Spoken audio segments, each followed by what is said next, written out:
Hi guys, welcome to Sim Raid YT, and today we'll be doing the dungeon map in the Dragon's Lair. Now with the Dragon's Lair, it gives you simple and you can get speed and lifesteal sets, some of the most important sets in the game. This makes it easier to build a dragon slaying champion team. To get past the first and the second rounds, you will need to be some strong AoE attackers. Then once you get to the dragon boss himself, you will want to place decreased defense and decreased attack debuffs on him, while having healer champions in your team and removing debuffs from your champions. Now Hellraiser's signature skill is Inhale. Hellraiser is the dragon. A passive with a 3-turn cooldown which resets your champion's turn meters and unlocks his Scorch skill for its next attack. Scorch does a lot of damage and places a team-wide stun as well that can't be blocked or resisted, which then in turn gives Hellraisers 2 attacks in a row. Now, also he has a section which is a purple bar in his health. If you can deal that amount of damage of that purple health bar before his next turn, his Scorch will be in lockdown again. Once you get into the higher levels, if you have champions with poison and HP burn, that will help as well in the harder stages. But before we get underway, I want to show, I'm only a low level player. So we'll show the Great Hall to show you where I'm at.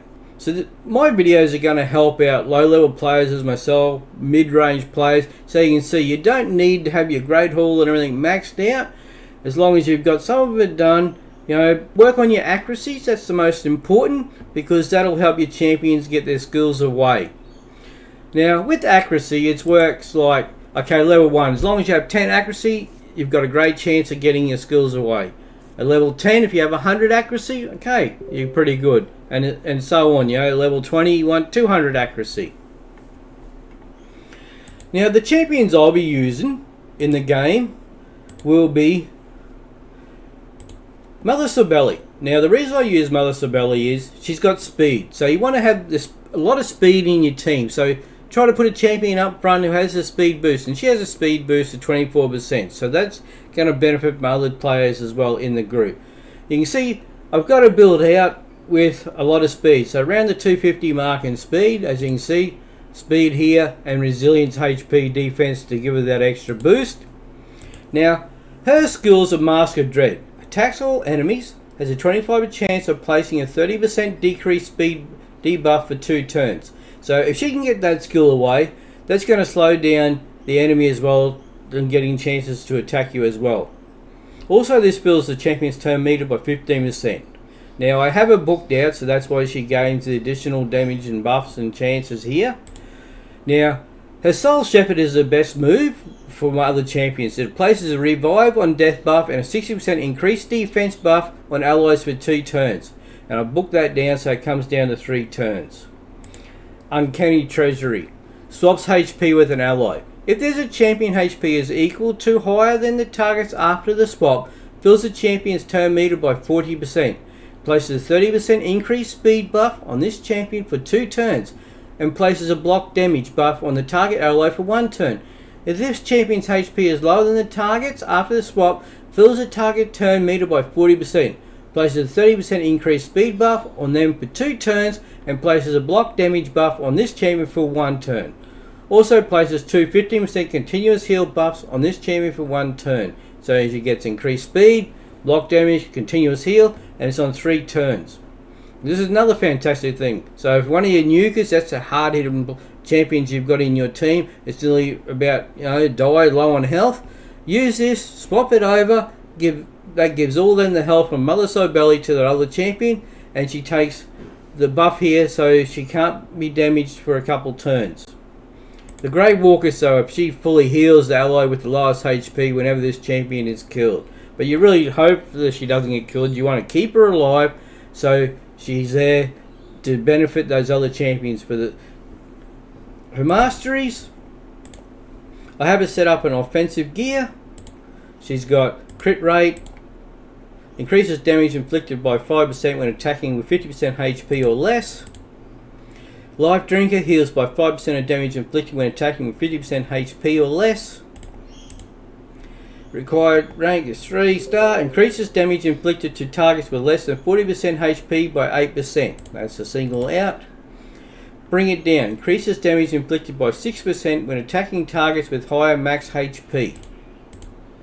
Increases damage inflicted by this champion's default skill by 2% each time it is used during battle. Stacks across each round in a battle up to 10%. And then I have her in War Master. Has a 60% chance of inflicting bonus damage when attacking. Bonus damage is equal to 10% of the target's champion's max HP or 4% of the target's max HP when attacking bosses. Bonus damage can only occur once per skill and does not count as an extra hit. Damage is based on enemy max HP. So in defense side, we have gives extra defense there. Decrease the damage received by this champion by 8% when this champion is hit with a critical hit. Heals this champion by 10% of their max HP when they kill an enemy target. Cooldown 1 turn. Reduces the damage this champion receives from a specific enemy by 0.75% with each hit taken from that enemy. Damage reduction stacks up to 6% for each enemy. Has a 60% chance of placing a leech debuff for 1 turn when placing stun, sleep, fear, true fear, freeze, petrification debuffs.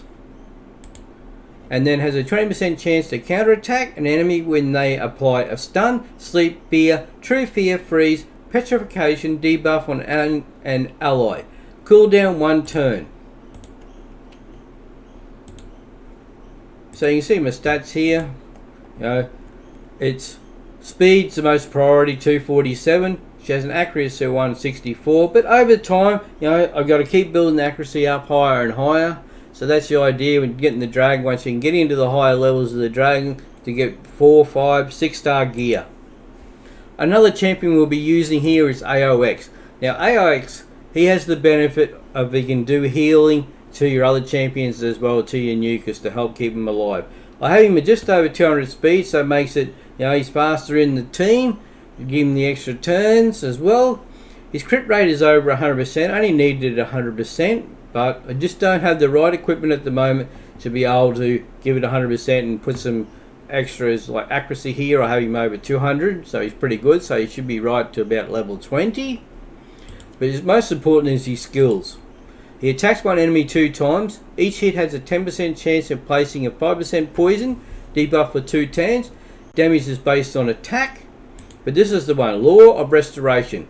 Attacks one enemy, heals all allies with 10% of their max HP. So this is AOX's best move. This is where you're wanting to prioritize his skills to. Heals each ally for an extra 2.5% for each debuff on this target. So with his books he gets the additional damage, heals and a cooldown back to 3 turns. The Weight of Aeons. Places a 50% decreased attack debuff on all enemies for 2 turns. Also has a 75% chance of decreasing enemy turn meter by 20%. Places a 30% decreased critical rate debuff on the target for 2 turns if they have 50% or more turn meter after the turn meter decrease. Decrease attack, decrease critical rate, and with his books brings him back to 3 turns. Steward of Time increases the duration of 2 random debuffs on the attacker by 1 turn when attack occurs once per hit. His masteries, we have him set up in offensive and support. So we just make these quick. Crit rate of 5% extra, crit damage an extra 10%. Increases damage inflicted by 5%. Increases damage inflicted to targets with less than 40% HP. Holds by 5% of damage inflicted when attacking with 50% HP or less. It increases damage inflicted by 6% when attacking targets with higher max HP. Increases damage inflicted by this champion's default skill by 2% each time it is used during battle. Stacks across each round in a battle up to 10%. And then we have him in War Master. We could have put him in defense. It wasn't so much him doing attack to do damage here. He's more here just to heal and help with our other nukers to keep him alive. And then we have the support, accuracy, where increases accuracy by 20 when this champion has no skills and cooldown. The Swarm Smitter increases accuracy. Increases the base stat set bonus of all artifact sets to increase base stat by 15%. This increases multi-active, not additive. Decreases the target turn meter when this champion hits them with the default skill for the first time. Decreases the turn meter by 20% with a single target skills and 5% with AoE skills. Occurs once per target. Increases the chance of placing any debuff from skills or attacks by 5%. It will not increase the chance of placing stun, sleep, freeze, fear, true fear, provoke, and petrification debuffs. Master Hexer has a 30% chance to extend the duration of any debuff cast by this champion by 1 turn. It will not extend stun, sleep, freeze, provoke, fear, true fear, bomb, or petrification debuffs. And his total stats, we have him at 202 speed, so he'll go second in the team. Mother Sibeli will go first, then AOX, and then we'll have our nukers come in behind. His crit rate's 124, so over time we'll get that back to about 100% and try to give him some extra damage or speed and accuracy. And as you see, the Great Hall, as we keep increasing our Great Hall, these stats here will improve as well. Our next champion will be one of our nukers, which is Solus. Now, Solus, we have him in some perception, which gives him the additional accuracy and speed, and we have him in speed as well. Now, his total stats, we have him at just at 100% crit rate, 102 to be precise, 156 damage, and 190 accuracy. So as we increase that Great Hall in the accuracy, it'll gain additional here, and then we'll focus on crit damage as well. His skills, Bewildering Blow. Attacks by an enemy, has a 35% chance of placing a stun debuff for 1 turn. Damage is based on defense. His Wave of Despair. Attacks 3 times at random. Each hit has a 75% chance to remove a buff. Places a provoke debuff for 1 turn if a buff is removed. Damage is based on defense. Reign of Terror. Attacks all enemies. Increases the duration of all debuffs on each target by 1. Then places a provoke debuff on all enemies for 1 turn. Places a shield buff on this champion for 2 turns equal to 30% of the damage inflicted. Damage increases by 10% for each debuff on the target. Damage is based on defense, so he has the shield and provoke, and you get the additional with the books, brings him back down to 4 turns. And then his Aurora skill increases ally defense and faction crips by 44%. That's if you're going to put him in the lead. Now the masteries here, we're in offensive gear and defense. The offense, we have crit rate, crit damage, increases damage inflicted to targets with less than 40% HP by 8%. Increases damage inflicted by 6% when attacking targets with higher max HP. Increases damage inflicted by 6% in the arena and 3% in all other locations for each enemy killed by this champion in battle. Stacks across each round in battle up to 12%. That's on the kill streak. And then we have him has a 50% chance of ignoring 25% of the target's defense. For skills that ignore defense, this 25% is addition to the amount ignored in the skill. We have increases damage inflicted by 8% for the first hit on each enemy, and increases damage inflicted to targets with stun, sleep, fear, true fear, freeze, petrification debuffs by 12%. In our defense, we have him with additional defense of 75. Decreases damage received from AoE attacks by 5%. Has a 50% chance to remove 1 random debuff from this champion when they lose 25% of their max HP or more from a single enemy skill. Reduces the damage this champion receives from a specific enemy by 0.75% with each hit taken from that enemy. Damage reduction stacks up to 6% for each enemy. Has a 50% chance to counter attack when this champion loses 25% max of their max HP or more from a single enemy skill, and has a 20% chance to counterattack an enemy when they apply a stun, sleep, fear, true fear, freeze, petrification debuff on an ally. Cooldown 1 turn. As you can see here, our total stats, crit rate is 102, speed 191, so this is what I'm saying, we have Mother Sibeli as a lead, AOX will come in second, and then we'll start smashing with our Our champions after that, critical damage 156 and accuracy of 190. So with 190 accuracy, he'll be good up to level 18, 19 at this stage. Our next champion we'll have in the team will be Royal Guard. Now Royal Guard at the moment, you can see I haven't really got him in sets or anything. He's only in perception to give him the accuracy and this little bit of extra speed. His speed is around the 191. His damage is 154 and accuracy of 209. Now over time we'll keep working on the crit damage to increase that. His skills: Razor Blade has attacks one enemy, has 50% chance of placing a 60% decreased defense debuff for 2 turns, decreases defense. I have him booked out as well. The Takedown attacks all enemies, damage increases according to the enemy max HP. So this is his big move, which he's going to do the most damage on. Damage is based on attack enemy max HP. His Hamstring attacks 4 times at random. Each hit has a 60% chance of placing a 30% decreased speed debuff for 2 turns. Each hit also has a 60% chance of decreasing the target's turn meter by 25%.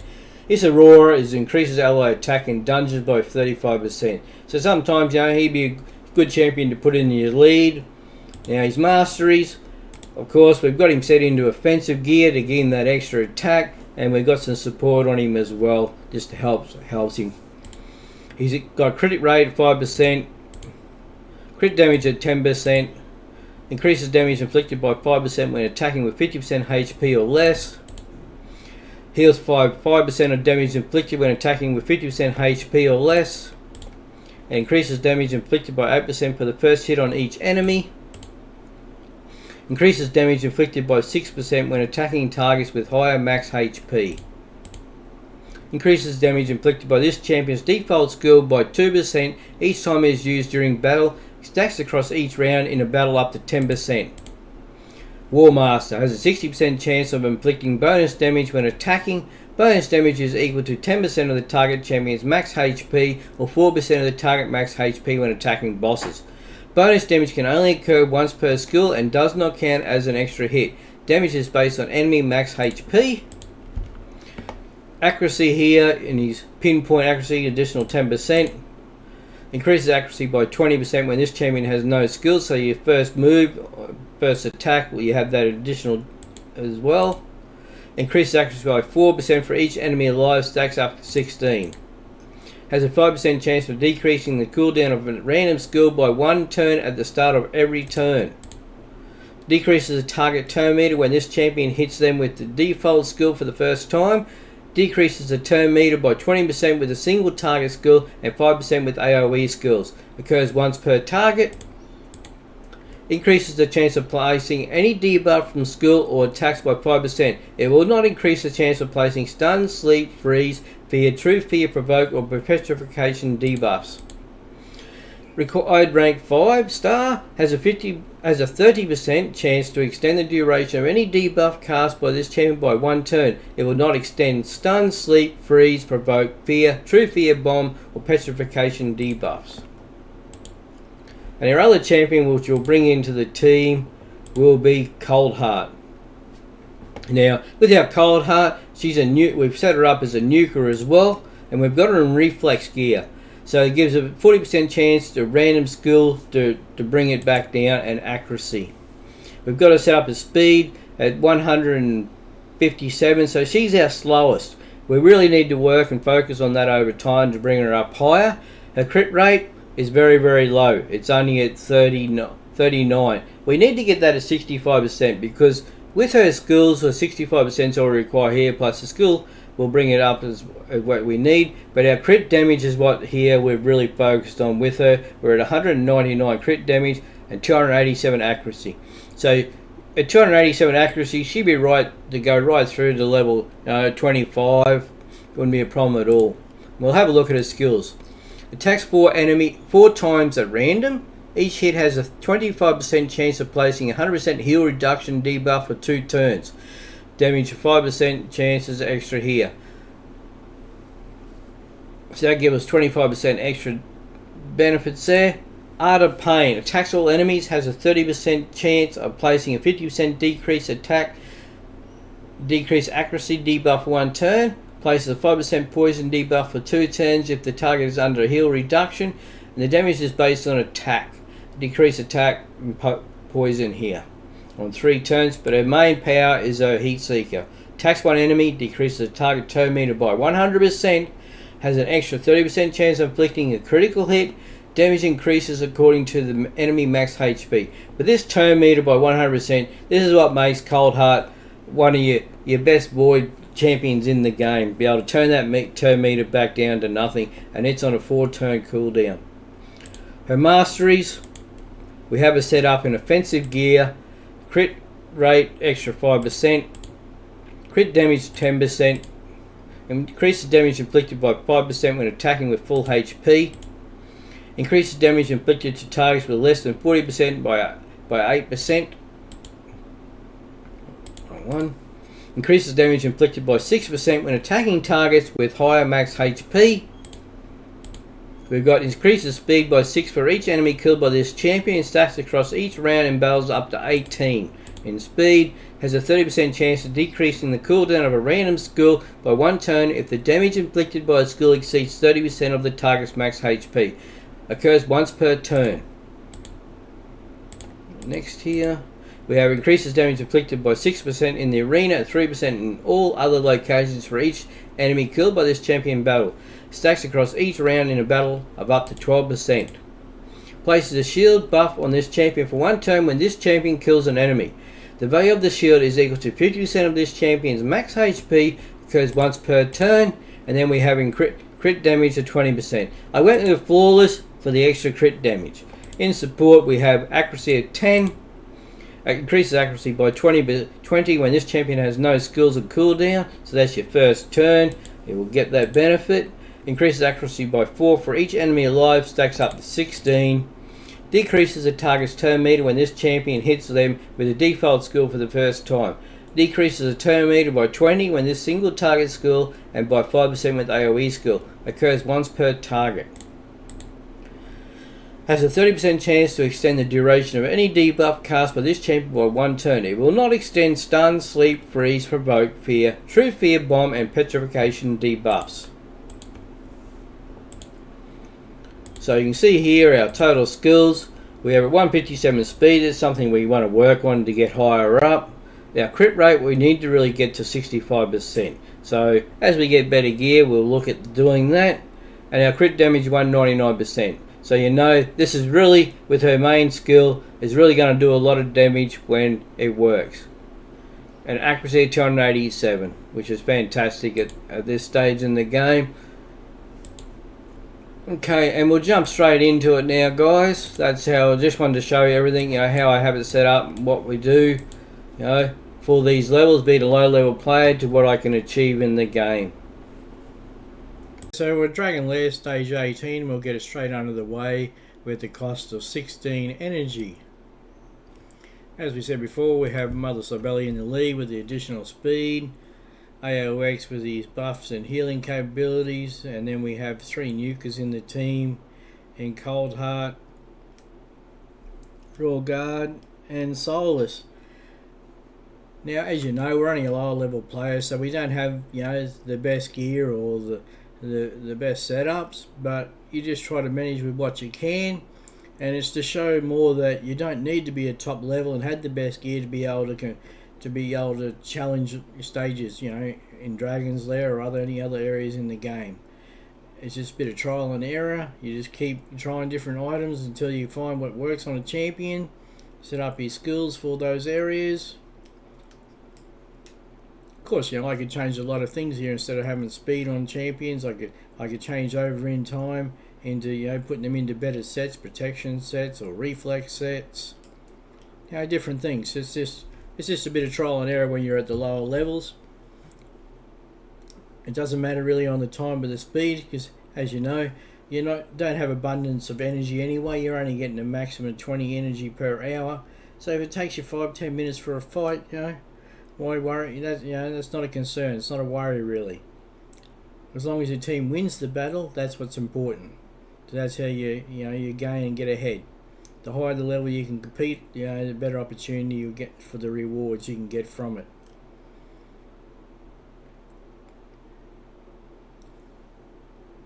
So as you can see here, we're putting in plenty of debuffs out. And it might take us, a minute, 2 minutes to do a round, but as long as we're getting through the rounds, we're winning at the end. That's what's important. We've got a couple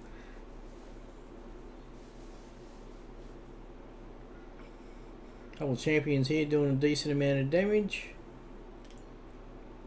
Another side belly there puts on the revive, so just in case if anybody did die, they'll get revived on their next turn.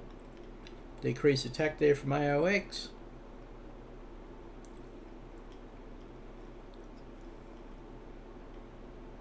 More restoration from AOX to give us a bit of health back on our champions.